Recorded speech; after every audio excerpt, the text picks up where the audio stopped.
19वां परिच्छेद। बीचकुप्त को अपने ऊपर आश्चर्य हुआ। वह बिना अपनी इच्छा के, बिना जाने हुए यशोधरा की ओर आकर्षित होता जा रहा था और संभवतः यशोधरा को अपना भी लेता। लेकिन उस दिन श्वेतांग की मुखांकित भावना ने उसको सावधान न कर दिया होता। वो काशी आया था। उसने दुख को भूलने के लिए, अपनी हलचल को दूर करने के लिए पाटलिपुत्र में रहकर, चित्रलेखा के निकट रहकर, अपने ऐश्वर्य की परिस्थितियों में रहकर उसके हृदय का घाव अच्छा नहीं हो सकता था। पाटलिपुत्र में उसने यही सोचा था। यही सोचकर वो वहां से निकला था। विराग की भावना उसे वहां खींच लाई थी। एक लक्ष्यहीन पथिक की भांति वह घर के बाहर निकल पड़ा था। लक्ष्यहीन पथिक? बीचगुप्त की विचारधारा बदल गई। क्या कोई भी व्यक्ति लक्ष्यहीन है, अथवा लक्ष्यहीन होना व्यक्ति के लिए कभी संभव है? शायद हाँ। बीचगुप्त असमंजस में पड़ गया। पर दूसरा प्रश्न उसी समय उसके सामने आया। क्या मनुष्य का कोई लक्ष्य भी है? कोई भी व्यक्ति बता सकता है कि वह क्या करने आया है, क्या करना चाहता है और क्या करेगा? नहीं, यही तो संभव है। मनुष्य प्रतंत्र है, परिस्थितियों का दास है, लक्ष्यहीन है। एक अज्ञात शक्ति प्रत्येक व्यक्ति को चलाती है। मनुष्य की इच्छा का कोई मूल्य नहीं है। मनुष्य स्वावलंबी नहीं है, वह करता भी नहीं है और साधन मात्र है। बीजगुप्त ने करवट बदली। वह सो न सका। अर्धरात्रि बीत चुकी थी। चारों ओर घोर निस्तब्धता का साम्राज्य था। बीजगुप्त ने फिर सोचना आरंभ किया। मैं कट पाटलिपुत्र चल रहा हूँ। क्यों? वह सोचने लगा। चित्रलेखा से मिलने के लिए, चित्रलेखा को अपने यहाँ खींच लाने के लिए। उसे अपने ऊपर विश्वास था। वह जानता था कि यदि वह हट करे तो चित्रलेखा उसका विरोध भी करेगी। नहीं, चित्रलेखा के पास अब ना जाऊंगा। क्यों जाऊं? क्या मैंने चित्रलेखा को छोड़ा है? नहीं, चित्रलेखा ने मुझे छोड़ा है। यह क्यों? संभव तो यही विधि का विधान है। यदि यही विधि का विधान है तो अमिट है। फिर क्यों दुख किया जाए? चित्रलेखा गई जाए, मैं अपने जीवन को क्यों नष्ट करूं? बीजगुप्त ने आंखें बंद कर ली। वह सोने का प्रयत्न करने लगा। क्या त्याग वेदना से जीवन नष्ट होता है? क्या दुख जीवन का एक भाग नहीं? क्या प्रत्येक व्यक्ति अपने भाग्य को में सुख ही लेकर आता है? नहीं, दुख उतना ही महत्व का है जितना सुख। तो फिर दुख ही झेला जाए, तो फिर त्याग का ही मार्ग अपनाया जाए। मुझे अपने कर्तव्य करना चाहिए। मेरा कर्तव्य क्या है?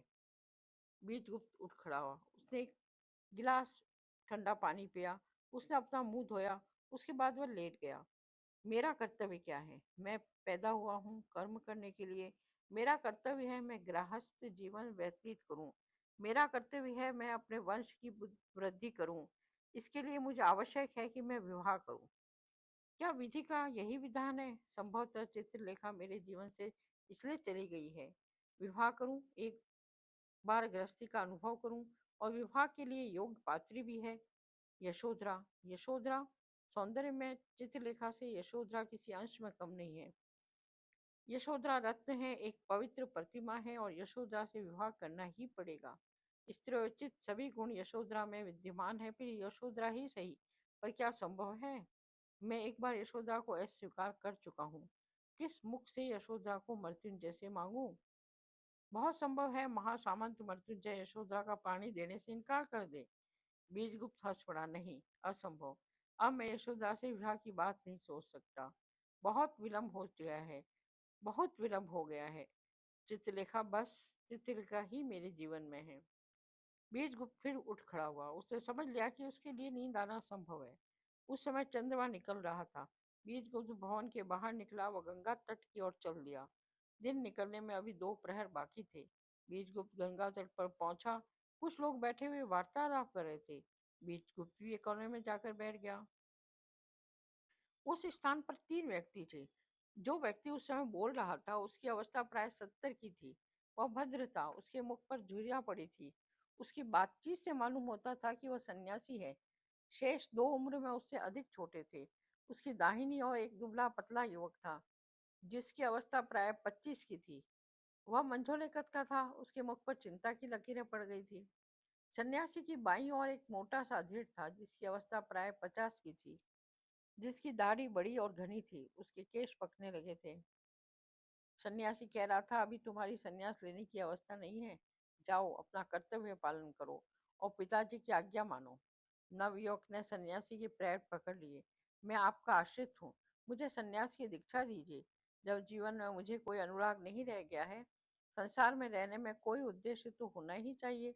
जब एक बार विरक्ति हो गई तो संसार में रहकर मैं अपनी आत्मा का हनन करूंगा। मुझे यहाँ शांति न मिलेगी। आप मेरे पिताजी से पूछ सकते हैं कि ये 2 वर्ष कितने यातनापूर्ण थे। अधेड़ व्यक्ति ने कहा, हाँ, पर तुम मेरी बात भी तो नहीं मानते। मैं कहता हूँ दूसरा विवाह कर लो। अभी तुम्हारी उम्र ही क्या है?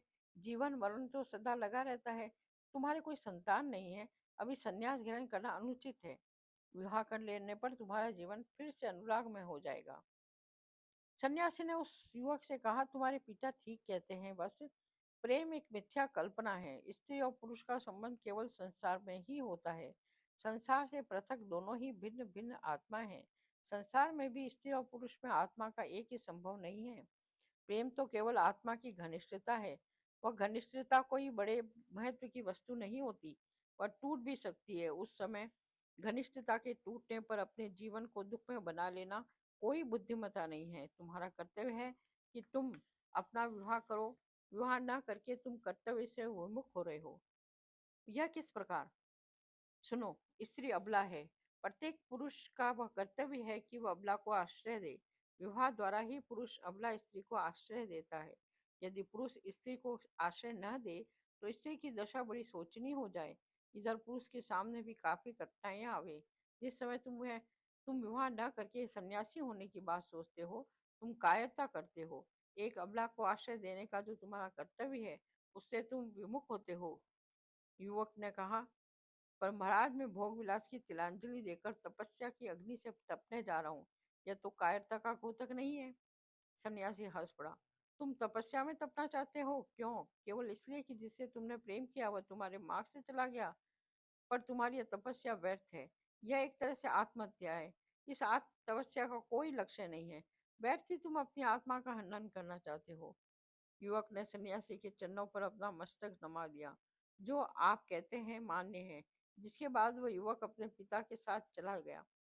बीजगुप्त ने सन्यासी के सामने मस्तक नमाया। सन्यासी ने मुस्कुरा कर पूछा, क्या तुम भी सन्यास लेना चाहते हो? बीजगुप्त ने कहा, नहीं, अभी तो सन्यास लेने का कोई विचार नहीं है। आपकी बातों से मुझे बड़ा आनंद आया, इसलिए बैठ गया हूँ। सन्यासी मुस्कुराया। जो व्यक्ति रात्रि में इस समय गंगा के तट पर आ सकता है और जो कंगाल और सन्यासी नहीं है, वह व्यक्ति अवश्य किसी उद्विग्नता से पीड़ित है। आपका अनुमान उचित है, बीजगुप्त ने किया। मेरी उद्विग्नता असाधारण है। आपकी बातों में मैंने उस उद्विग्नता से संबद्ध समस्या को देखा। क्या मैं इस संबंध में अधिक प्रश्न कर सकता हूँ? प्रसन्नता पूर्वक। आपने अभी कहा था कि युवा के लिए असफल प्रेम पर अपना जीवन बलिदान करना आत्महत्या करना है। पर क्या प्रेम की स्मृति की टीस मनुष्य जीवन में स्वाभाविक तथा प्राकृतिक नहीं है? क्या वेदना को दबाने या उसके प्राकृतिक रूप को कृत्रिम उपायों द्वारा भूलने में अपनी आत्मा का हनन नहीं होता? सन्यासी कुछ देर तक मौन रहा। उसके बाद उसने आरंभ किया, जो तुम कहते हो वह ठीक है। दुख स्वयं ही समय के साथ दूर हो जाता है। भिन्न प्रकृति के पुरुषों के साथ दुख के दूर होने की अवधि पर भी भिन्न है।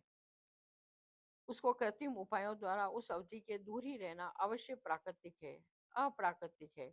पर प्रत्येक अप्राकृतिक व्यवहार आत्मा का हनन नहीं है, वो याद रखना।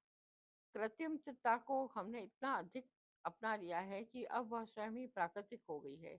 वस्त्रों का पहनना अप्राकृतिक है। जो तो भोजन हम करते हैं उस भोजन का करना अप्राकृतिक है। वह भोग विलास अप्राकृतिक है। वह ऐश्वर्य ही अप्राकृतिक है। प्राकृतिक जीवन एक भार है।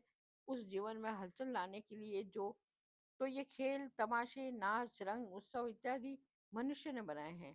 और जब हम इनकी सबको जीवन कहते हैं, दुख की कृत्रिम उपायों द्वारा दूर करना भी आत्मा का हनन नहीं है, क्योंकि वह यद्यपि अप्राकृतिक है पर स्वाभाविक है। धन्यवाद। बीजगुप्त उठ खड़ा हुआ। आपने मेरे मस्तिष्क पे एक भार हटा दिया। आपकी बातों से मैं अपना कर्तव्य निश्चित करने में समर्थ हुआ। विदा। इतना कहकर बीजगुप्त वहां से चल दिए। उस समय प्रातःकालीन समीरण चलने लगा। पूर्व दिशा में हल्का सा प्रकाश हो रहा था। पक्षियों ने उड़ना आरंभ कर दिया था। बीजगुप्त लौट लौट कर सो गया। जिस समय सोकर उठा उस दिन दोपहर चढ़ गया। श्वेतांग के साथ यशोधरा आवश्यक चीजें खरीदने बाजार चली गई थी। नित्य क्रम से निवृत्त होने के बाद बीजगुप्त मृत्युंजय के पास गया। मृत्युंजय ने बीजगुप्त को देखते ही कहा, अरे बीजगुप्त, आज आप बहुत विलंब से उठे। क्या रात्रि के समय आपको अच्छी से नींद नहीं आई? हाँ, मैं रात भर सोचता रहा। क्या सोचते रहे? भावी जीवन के विषय में ही कुछ सोचता रहा। मृत्युंजय की चित्त मुस्कुराए। जीवन से चित्रलेखा के निकल जाने के बाद भावी जीवन पर विचार करना स्वाभाविक है। आर्य बीजगुप्त कुछ निर्णय भी लिया? बीजगुप्त ने उस मृत्युंजय की मुस्कुराहट से छिपे हुए व्यंग से बीजगुप्त तिलमिला उठा। अपनी बात कहते कहते रुक गया। अभी कुछ निर्णय नहीं किया, पर शीघ्र ही कुछ न कुछ निर्णय करने होगा। मैं जानता हूँ आर्य बीजगुप्त कि तुम्हारा क्या निर्णय होगा। मैं मनुष्य की मन प्रवृत्ति को कुछ कुछ पहचानने लगा हूँ। बीजगुप्त ने बात बदलते हुए कहा, आर्य, आपने अपने सेवकों को चलने का प्रबंध करने का आदेश दे दिया होगा। हाँ, और तुम्हारे सेवक को भी श्वेतांग से आदेश दिलवा दिया है। अच्छा किया। इस समय यशोधरा का कंठस्वर बाहर सुनाई पड़ा। आर्य, श्वेतांग, यदि यह मणिमाला पिताजी ने पसंद न की तो तुम्ही को फेरनी पड़ेगी। तुम्हारे कहने से मैंने खरीदा है। इन शब्दों के साथ यशोधरा ने प्रवेश किया। यशोधरा ने हंसते हुए कहा, अरे बीजगुप्त, आप सोते रह गए, और देखिए मैं कितनी वस्तुएं ले आई। आपने अपने लिए कुछ नहीं खरीदा। बीजगुप्त ने मुस्कुरा के कहा, देवी यशोधरा, मुझे किसी वस्तु की आवश्यकता नहीं। आवश्यकता तो मुझे भी न थी, पर काशी के लौटते समय काशी की सौगात तो ले चलनी चाहिए थी। इतना कहकर यशोधरा ने अपना सामान खोजना आरंभ किया। यह कैसी है? मणिमाला यशोधरा ने बीजगुप्त के हाथ में देते हुए कहा, अच्छी है, और काफी अधिक मूल्यवान भी होगी। हाँ, मैंने अभी इसे मोल नहीं लिया है, केवल पिताजी को दिखलाने के लिए लेती आई हूँ। मृत्युंजय ने मणिमाला ले ली। यदि तुम्हारी इच्छा है तो ले लो। यशोधरा ने अन्य वस्तुएं दिखलाई, सभी पसंद कर ली गई। बीजगुप्त ने श्वेतांग की ओर देखा, तुमने कुछ नहीं लिया? स्वामी से मैंने कुछ पूछा ही नहीं था, और फिर मुझे कुछ आवश्यकता भी तो नहीं थी। नहीं, तुम्हें कुछ अपने लिए अवश्य लेना चाहिए था। मैं भी चलता हूँ देवी यशोदा, तुम्हें कष्ट न हो तो फिर से नगर चली सकती हो। मुझे अपने लिए वस्तुओं को पसंद करने में तुम सहायता दे सकोगी। बीजगुप्त ने यशोदा की ओर देखा। मैं चल सकती हूँ, पर भोजन उपरांत। अभी तो बहुत थक गई हूँ। भोजन करने के बाद बीजगुप्त ने मृत्युंजय से पूछा, अरे आप भी चलिएगा? नहीं, अब बहुत वृद्ध वृद्ध हो गया हूँ, मुझे नगर के जनरों में अच्छा नहीं लगता। बीजगुप्त श्वेतांग और यशोधरा को लेकर बाजार चला गया। सबसे पहले तीनों जौहरी की दुकान पर रुके। बीजगुप्त और श्वेतांग ने हीरे की अंगूठियां ली। सामने मोतियों का बहुमूल्य हार था। यशोधरा ने उस ओर देख रही थी। बीजगुप्त ने हार निकलवाया। देवी यशोधरा, यह हार कैसा है? बड़ा सुंदर है आर्य बीजगुप्त, मैंने पहले इसे न देखा था, नहीं तो मणिमाला न लेकर मैं ये हार ले लेती। इतना कहकर वह श्वेतांग से कहा, आर्य श्वेतांग, यह सब आपके कारण ही हुआ। जौहरी ने हार लेकर बीजगुप्त ने यशोदा के गले में पहना दिया। देवी यशोदा, ये मेरी भेंट है, इसे स्वीकार करो। बीजगुप्त के कर स्पर्श से यशोधरा के सिर से पैर तक कांप उठी। हार उतारते हुए उसने कहा, आर्य बीजगुप्त, बिना अपने पिता की आज्ञा के मैं स्वीकार करने में असमर्थ हूँ। हार बीजगुप्त ने अपने हाथ में ले लिया। देवी यशोधरा, उस हार को स्वीकार करने में तुम्हें कोई आपत्ति नहीं होनी चाहिए। फिर भी तुमने अपने पिता की स्वीकृति की जो बात कही है वह उचित ही है।